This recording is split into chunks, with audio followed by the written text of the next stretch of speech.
Pedes banget. Dagingnya empuk sih, tapi kenapa pedes banget? Allahu Akbar. Alhamdulillah udah azan.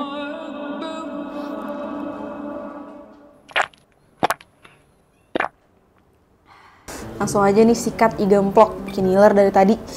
Bismillah. Dagingnya gede-gede banget. Empuk lagi.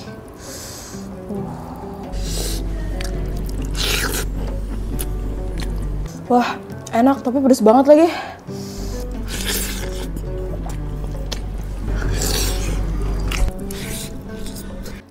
Pedes banget. Dagingnya empuk sih, tapi kenapa pedes banget? Ya makan enak sendirian aja, cemen lu kepedesan gitu. Kan di Gamblok ada 2 level pedes. Pedes aja sama pedes doer. Lu pesen yang pedes doer kali. Oh, pantesan pedesnya nampol. Gue pesen yang pedes doer. Nah lu pesen yang pedes aja nih nanti.